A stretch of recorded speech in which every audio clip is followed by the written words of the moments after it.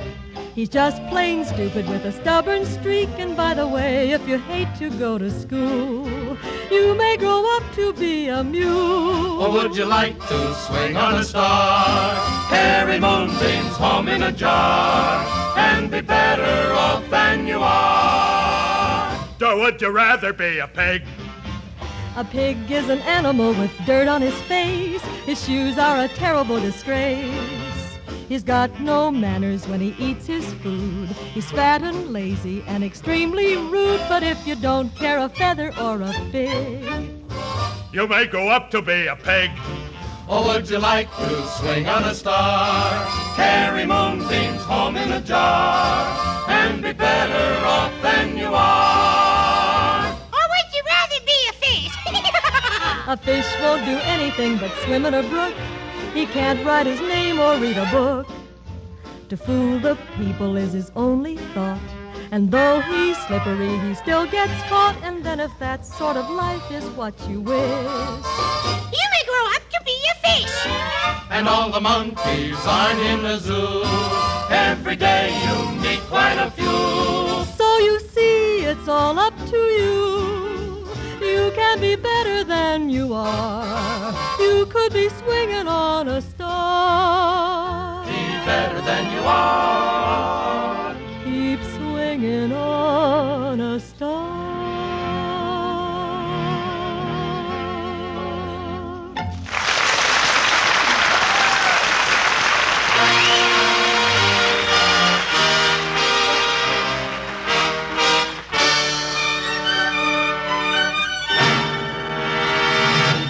The Purple Heart.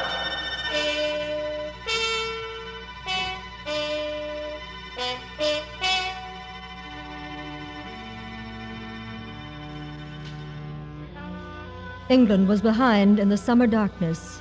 England in the dark channel. The channel secretly alive with ships and men and the implements of vengeance. Gone, too, was the great transport plane. Only the darkness remained, and Sergeant John G. Rooney's parachute floating above him as he sank down silently to the French earth. France below. Invasion below.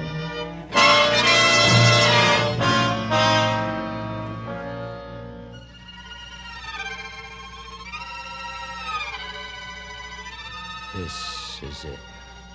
This is it. This is it. This is it. Out of the sky over Mare Saint-Église, paratrooper John Rooney swung and floated, his comrades around him in the night. Earthward. Earthward. Then...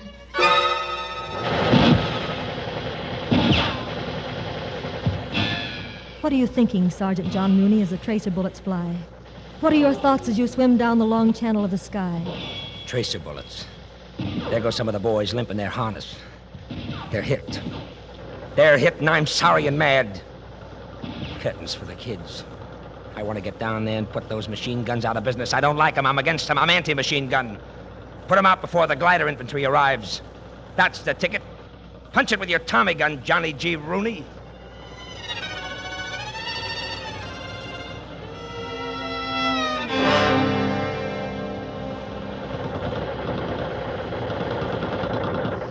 Hey, yes, Yes, you okay? Oh, fine. I'm fine. Let's shoot somebody. Look, we gotta knock out those 2 German machine guns on the ridge. Sure, let's knock the Hitlers on the head, huh? We've gotta use grenades. Think nothing of it. I can get them free. I know a fella. Okay, you ready? Ready, Chief. All right, keep low. Come on.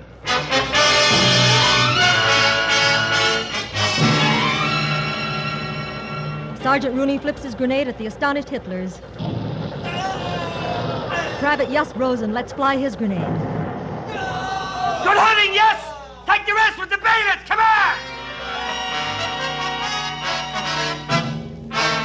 on! Later, their friends crouch at a roadside, waiting for Nazi cars to roll by. I can't wait for them to roll over those mines we planted. Some prank, ain't it? Quiet. Here comes a car now. Rooney, I'll match you for the tires. Shut up.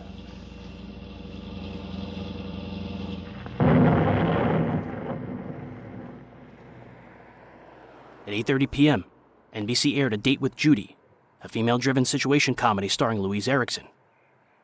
Opposite CBS ran The Judy Canova Show, while WJZ aired Duffy's Tavern, and WOR ran The Quiz Show, Battle of the Boroughs. This was the most competitive time slot as far as ratings went.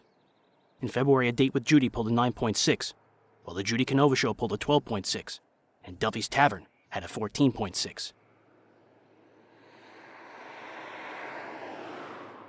Louise Erickson was 3 weeks shy of her 16th birthday. She held the role until 1949. The series was popular enough that in response, CBS developed Meet Corliss Archer. Famous Quick Relief from Acid Indigestion presents A Date with Judy.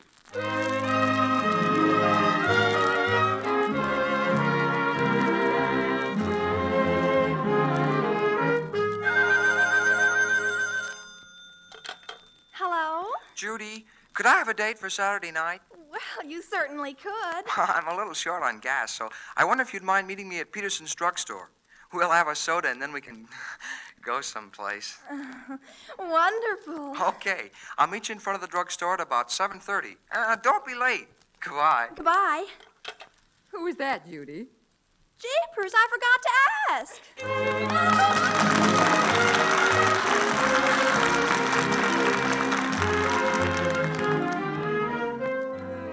Well, that's Judy, folks. Judy Foster, the cutest date in town. And your date with her each Tuesday at the same time is arranged by the makers of Tums, famous quick relief for acid indigestion. Well, now we pick up Judy and her 12-year-old brother Randolph in a department store where they're trying to find a present for their parents' anniversary. Randolph, how do you think Mother and Father would like a ping-pong table? Well, I don't know how they'd like it, but I'd like it. This isn't your anniversary, Randolph. How do you think they'd like a set of books? They have a set of books. Oh, Randolph, I know just the thing. Oh, Randolph, this will simply be terrific. We'll buy Mother and Father some Frank Sinatra records. Oh, that'll be just dandy. Then for your birthday, Father can give you a box of cigars and a nice smoking jacket.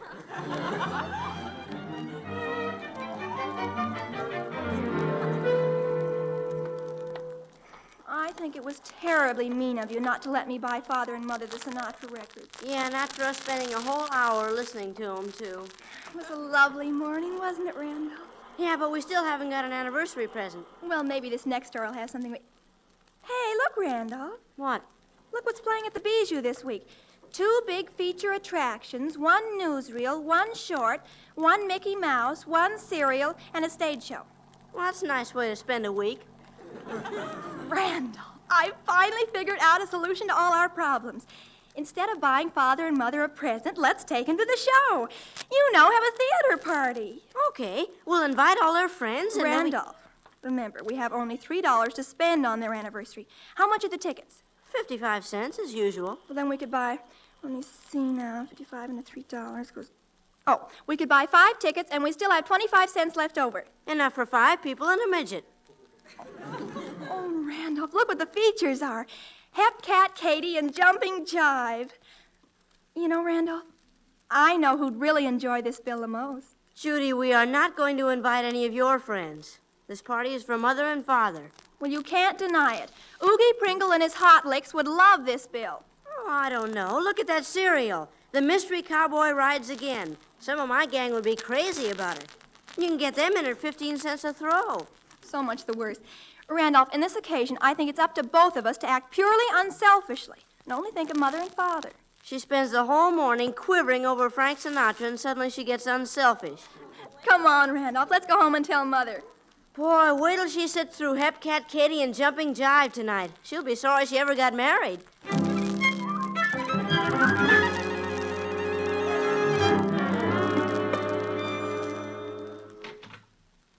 Hello, Melvin. Why, Dora, what are you doing downtown at this time of the day? Well, I was on my way to the Red Cross, and I thought I'd drop by the office for a moment. Well, good. Sit down, dear. Thanks. Melvin, I just wanted to tell you that I think we have the sweetest children in the whole world. Huh? Guess what they've done? I can't possibly. They've arranged a theater party in our honor. They have? Mm-hmm. Well, what's the occasion, dear? Oh, Melvin. What's the date today? February 22nd. Well, doesn't that mean anything to you? Let me see. Oh, of course. Oh, then you did remember. It's Washington's birthday. Why, Melvin Foster, I don't know why I ever married you. Well, it's our anniversary. Yeah. Oh, I'll bet you actually thought I'd forgotten it. Now, Melvin, don't try and pretend. Well, I did not forget it, Dora. You'll see when I get home. Oh, Dora, I just remembered I can't go to the theater tonight. Well, why not, dear? I'm expecting Mr. Gibbons here any minute. I've simply got to get that tomato canning contract from him, and I'm going to have to do some fast talking. He's on the verge of signing with the deluxe people. Oh, Melvin. Well, the children will be broken-hearted. They picked a show they think we especially want to see. Well, it is sweet of them, but I don't know what I can do. It's such an important contract, I'd hate to lose it. Hey, Melvin, I have an idea. How would it be if we asked Mr. Gibbons to go along with us? Well, I don't know, Dora. After Mr. Gibbons spends an evening with your delightful family, I'll bet you'll get your contract. Well, I'll ask him when he comes in. I'd hate to let the kids down. Oh, I know you would, dear. And, Melvin. Yes, Dora? I think I have the sweetest husband in the world, too. Oh. Oh, you do you? Yes, I do. Well, goodbye, dear. I'll see you this evening. Goodbye, Dora. Yes, Mr. Foster? Miss Watson, get the Royal Florist shop on the phone and have them fix up an extra special bunch of flowers for me. I'll pick them up on my way home. It's our anniversary. And you know I never forget anniversaries.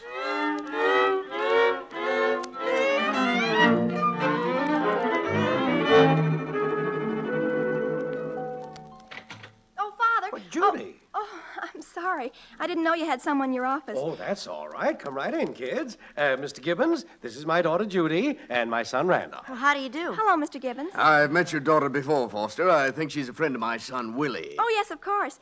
Willie and I are very good friends. In fact, she was that way about him from September 1st to September 3rd of last year. That way?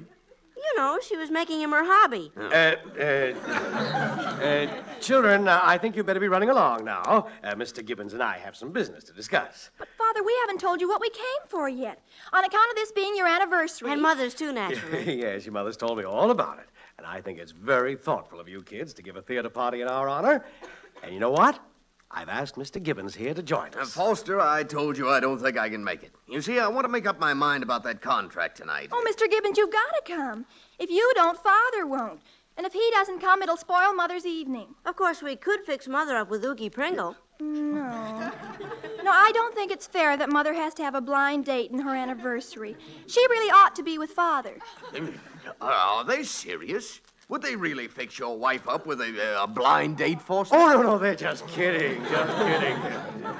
Hey, you know children. Mr. Gibbons, you simply can't let Mother down like this. Well, I'm sorry, but I don't think I ought to take Oh, come on, Gibbons. A little relaxation would be good for you. Well... Please, Mr. Gibbons. We can afford you, you know. It isn't as though you'd have to buy your own ticket. Well, all right. Oh, that's wonderful. Well, it's all settled then. Fine. Now, run along, kids. Goodbye. Bye, Father. Bye, Mr. Gibbons. Bye, Father. Goodbye. This younger generation. Oh, I don't know. I think they're all pretty swell kids. Well, I wish I thought so. This jazz craze of theirs. I believe it's called Jeeve. No, jive. Now, whatever it's called, I hate it. In my day, music was music. Now, take Victor Herbert. There was a man who knew how to write music, had a melody. But this modern stuff... Now, about this little deal about... Bobby socks and sloppy Joe sweaters. I don't know how the boys of this generation stand the girls of this generation, Foster. Well, now, Judy's a sweet Every time my son Willie brings one of them home, I just gape and wonder. Well, no matter what the deluxe people claim, I still know I can give you an all-around better deal. And that Frank Sinatra. Can you understand anything like that, Foster? Well, I don't know now. Judy's crazy about him. All the kids are. Now, believe me, my Willie isn't interested in this mooner-cooner stuff. Tomatoes, that's the thing. He's going to follow right in my footsteps. In tomatoes? In tomatoes.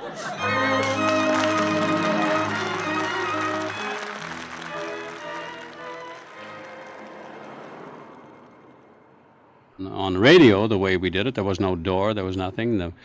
The man piled this stuff up on a stepladder way up to the ceiling, and then on a cue, he'd knock it over. It couldn't have been pictured the way we actually did it.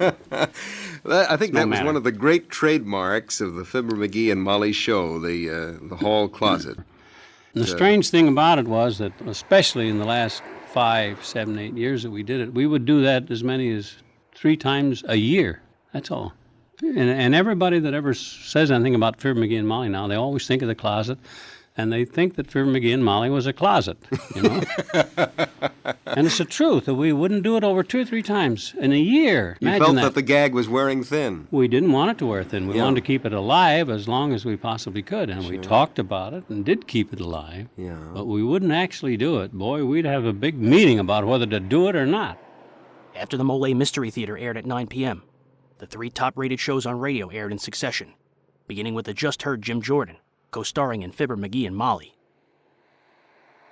The February 8th episode was called Homemade Ice Cream and had a rating of 35.7.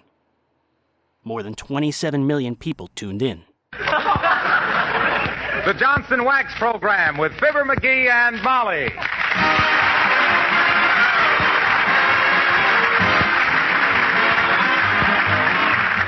The makers of Johnson's Wax for home and industry present Fibber McGee and Molly, written by Don Quinn, with music by the King's Men and Billy Mills Orchestra.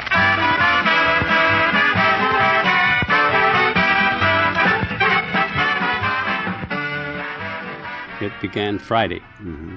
What would you do? Would you be working with Don Quinn, going over his material? Oh, we'd meet on Friday, and then we would meet again Saturday, and we would meet Sunday. That was just with us and the writers, you see. And then on Monday, the cast would come in, and we'd have a reading, and then they'd go back to work, and we'd take it on Tuesday morning again. The building of the show and everything, of course, was all done beforehand. How many rehearsals would you have? 2. Was one a dress rehearsal? Yes, we'd have a dress on Tuesday about noontime. Would you have an audience for that? No. No. It wasn't necessary to gauge where the laughs were going to fall and so on. That's right. What? If they didn't fall, well, it was too bad. They didn't always, believe me. And for most of the time then, from 39 on, the show originated from the Hollywood studios. Always. Leather and rubber. And here again, the wax is used for protection of vital materials. You might be interested to know that even paints were developed that actually contain wax, called Johnson's Wax Fortified Paints. During the war, these have been greatly restricted, but they will again be available for industry, institutions, and products after the war. It's partly your use of Johnson's wax on floors, furniture, and woodwork that has led to this increased usefulness of wax in war.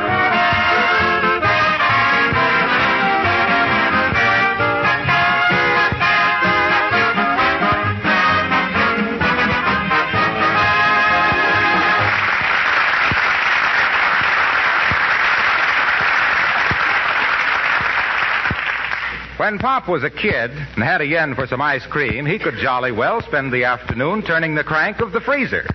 And now with the drugstores so short of congealed cow juice, we find history repeating itself in the kitchen of 79 Wistful Vista, the home of Fibber McGee and Molly.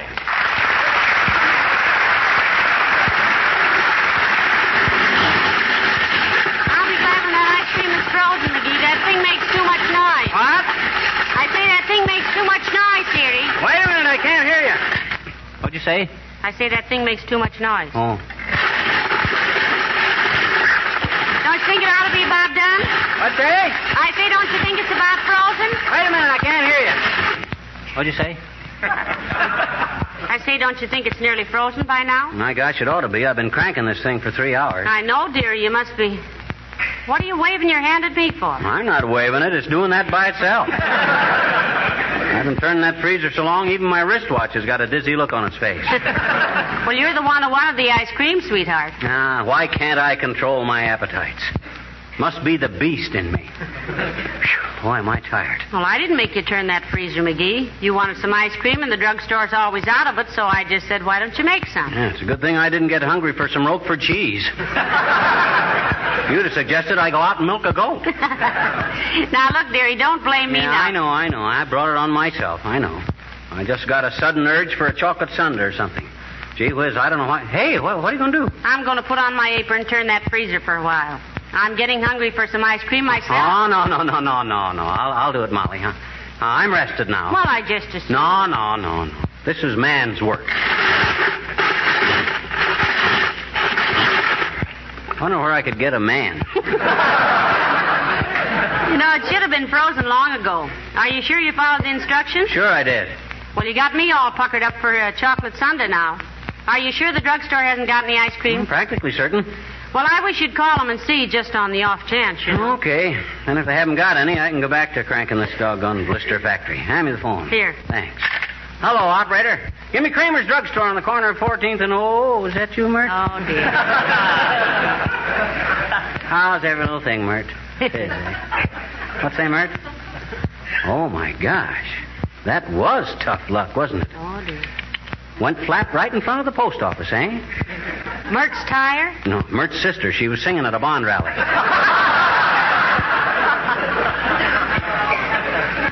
What's that, Mert? Okay, I'll try again later. Well, thanks anyway, Mert. Drugstore don't answer. Say, let's go down there and see if they have any ice cream. Ah, now you're talking. That's the deal, Tootsie. Maybe when this darn thing finds itself all alone in the house, it'll get the cold chills or something. Well, I'll go get my hat and purse now. You lock the back door. Okay. Ah, there goes a good kid. Just going to the drugstore because she knows I want some ice cream. Well, looks like it's my duty to get my cutie patootie some tutti frutti. Personally, I don't see why... Come in. Hi, mister. Oh, hi there, little girl. How do you do it? Do what, mister? How do you figure out just when the most inconvenient time will be to drop in here? Why? Huh? What? Sure. Sure what? Doggone it, sis. Make it snappy, will you? Mrs. McGee and I are going down to the drugstore. What was it you wanted? You know what, mister? No, what? I just joined the Boy Scouts a little while ago. You what? I just joined the Boy Scouts, I bet you. Gee, they're swell. Yeah, but now, wait a minute. Did you know that this is their 34th anniversary, mister? Did you? Is it really? 34th? But you're a girl. How did they ever manage Well, I've always wanted to join the Boy Scouts because my brother was a Boy Scout, and now he's in the Marines, and I bet you he'd be glad to know I joined the Boy Scouts on their 34th anniversary, I bet you. Doggone it, sis, don't talk nonsense. I said don't talk nonsense. The Boy Scouts only include boys. You couldn't join. I bet you I did, though, I bet you. Now, wait a minute, sis. They were on a hike, and they went past our house, and I joined them for 10 or 12 blocks, I bet you. And I said, what patrol are you boys? And one of them said, we're badgers. And I said, merit badgers, and that just laid there, so. And then the scoutmaster sent me home. Yeah. None too soon, either. Seeing as I used to be a scoutmaster myself, I'm going to send you home. Go on, sis, beat it, will you? You got time to hear my poem first, mister, that I wrote for school? Is it short? Sure. Shoot. Okay. I call it, There Was an Old Lady Who Lived in a Shoe. Oh, let's hear that. I always get a honk out of Mother Goose. What'd you say? Go ahead. Okay. There was an old lady who lived in a shoe. With the housing situation, she was very lucky, too. So you can just imagine how her blood ran cold when she heard some nasty gossip that the place was half sold. After Fibber, McGee, and Molly signed off, Bob Hope's Pepsodent program signed on at 10 p.m.